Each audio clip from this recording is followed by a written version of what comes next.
बताना जरूरी बनता है कि ये वही इंसान है जिनसे इंस्पायर्ड होकर 3 इडियट्स फिल्म में रांचो का कैरेक्टर बनाया गया था। जो काम रांचो ने फिल्म में किए थे वैसे ही इनोवेटिव आविष्कार सोनम वांगचुक ने असल जिंदगी में किए। 2021 में इन्होंने इंडियन आर्मी के लिए ये environment friendly solar heated tents बनवाए थे। इसकी मदद से हमारे जवानों को लद्दाख की कड़कती हुई ठंड में भी एक रहने की कंफर्टेबल जगह मिल पाई। इसके अलावा सोनम वांगचुक ने लद्दाख में कई सारी कार्बन न्यूट्रल सोलर बिल्डिंग्स को भी डिजाइन किया है और आइस स्तूपास का कॉन्सेप्ट भी यही लेकर आए थे। लद्दाख में वाटर शॉर्टेज से डील करने के लिए इन्होंने एक कॉन्सेप्ट इंट्रोड्यूस किया इन आर्टिफिशियल ग्लेशियर्स का। यही कारण है कि इन्हें थ्रू आउट द ईयर्स ढेर सारे अवार्ड से सम्मानित किया गया, चाहे वो रामोन मैग्सेसे अवार्ड हो, ग्रीन टीचर का अवार्ड हो या फिर यूनेस्को की तरफ से अवार्ड ही क्यों ना हो। शांतिपूर्ण मार्च करें, अगर ऐसा कर सकते हैं तो बहुत कुछ बदल सकता है। इसके लिए आपको दिल्ली आना होगा और मेरे साथ इस शांतिपूर्ण मार्च में जुड़ना होगा। बताइएगा ज़रूर क्या आप करने को तैयार हैं। दी हिंदू की रिपोर्ट्स के मुताबिक डॉक्टर्स का कहना है कि भूख हड़ताल की वजह से सोनम वांगचुक का वजन 7 किलो से ज्यादा घट गया है। वहीं भूख हड़ताल पर बैठे एआईएसए कार्यकर्ता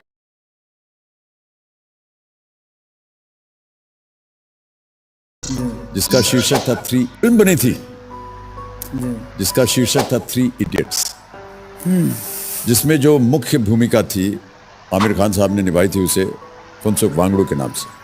वो भूमिका शायद आपसे प्रभावित होकर हुई थी, क्या ये सच है? अब अगर आप कहें प्रभावित तो मैं ना नहीं कहूँगा। ज़्यादातर लोग कहते हैं वो आप पे बेस्ड है, तो मैं वो तो नहीं मानता कि वो बेस्ड है। इन्फ्लुएंस्ड या प्रभावित हम कह सकते हैं। मगर फिर मैं नहीं चाहता कि लोग इस देश में किसी भी काम को तब माने जब वो किसी फिल्म से जुड़ी हो। तो ये अगर हो भी तो मुझे कोई गर्व नहीं, ना हो तो मैं इसमें कोई पछतावे की बात नहीं देखता। सोनम वांगचुक, जिन्हें शिक्षा का कभी सुधारक कहा गया, जिन्होंने दुनिया को ग्लेशियर बचाने का रास्ता दिखाया, जिनके जीवन ने आमिर खान की 3 इडियट्स को हाईली इंस्पायर्ड किया, आज देश में सवाल उठ रहा है क्या वो हीरो हैं या फिर विलेन। लद्दाख की बर्फीली वादियों में उनके अनशन को आज कुछ लोग हिमालय की पुकार बता रहे हैं, तो कुछ उन्हें देश को अस्थिर करने की साजिश रचने वाला खलनायक बता रहे हैं। चीन घुस आता है तो लद्दाख के लोग जान देकर रोकते हैं, मगर अगली बार वो आए तो हम उनको रास्ता दिखाएंगे, हम रोकेंगे नहीं। अरे बाप रे, इससे तो प्रूव हो जाता है कि ये तो चाइनीज एजेंट है।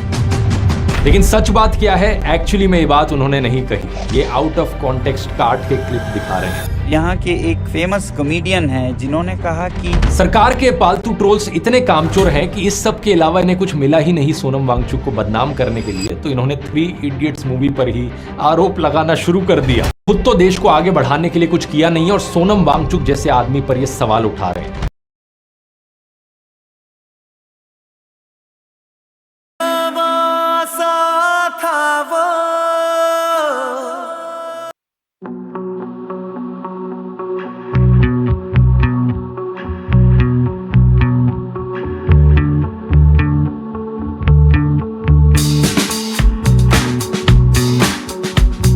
Ladakh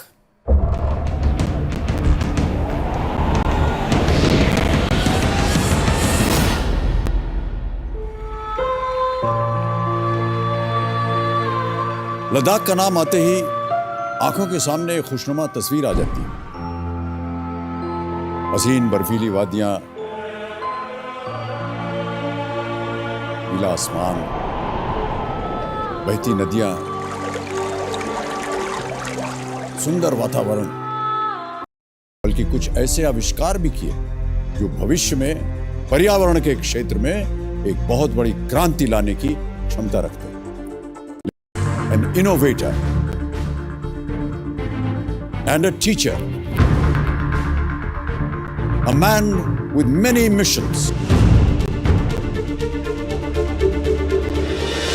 Sonam Wangchuk.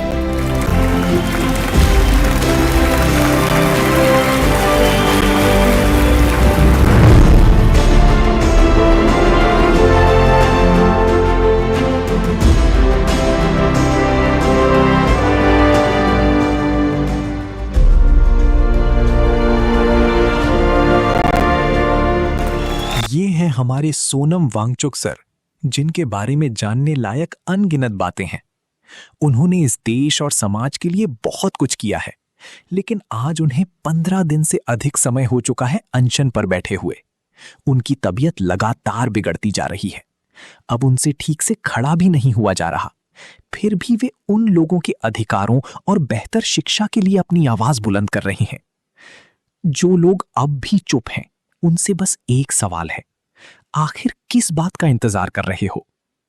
अगर आपको लगता है कि उनकी आवाज सुनी जानी चाहिए, तो 20 जुलाई को जंतर मंतर से संसद तक निकलने वाले मार्च में शामिल होकर उनका हौसला बढ़ाइए। जब हम सब अपने घरों से निकलेंगे और एकजुट होकर खड़े होंगे, तभी एक देशभक्त की आवाज और भी बुलंद होगी। उनकी आवाज को दबने मत दो। सिर्फ थोड़े से आराम और अपनी व्यस्त जिंदगी के कारण चुप मत रहो। याद रखो, आज नहीं तो कल तुम या तुम्हारे बच्चे भी इसी शिक्षा व्यवस्था का हिस्सा होंगे। अगर आज हम अपनी आवाज नहीं उठाएंगे, तो आने वाली पीढ़ियों को भी इसी व्यवस्था का सामना करना पड़ेगा, और हमें भी इसी का सामना करना पड़ रहा है। अगर तुम्हें और जानना है कि उन्होंने क्या क्या किया है, तो जरूर देखो, लेकिन 20 जुलाई को मत भूलना, उनका साथ दो। अगर भारत में जितने भी बच्चे, युवा और वे माता पिता जो अपने बच्चों को पढ़ा रहे हैं, अगर सिर्फ एक दिन के लिए भी निकल गए, तो तुम खुद देखना किस तरह काम हो जाता है। सरकार खुद तुम्हारी बात सुनेगी। फिर सोनम वांगचुक का अनशन भी पूरा हो जाएगा। तुम्हारा तो सिर्फ एक दिन जाएगा, लेकिन उनकी जिंदगी बच सकती है। नहीं तो हम सब जिंदगी भर यही पछताते रह जाएंगे कि आजाद देश में भी हम एक देशभक्त का साथ नहीं दे सके। अगर आज हम साथ नहीं दे सकते, तो फिर गुलामी के दौर में हम भगत सिंह का साथ क्या ही देते। सुनिए उनकी अपनी आवाज में किस तरह वे हम सभी से पुकार कर साथ देने की अपील कर रहे हैं।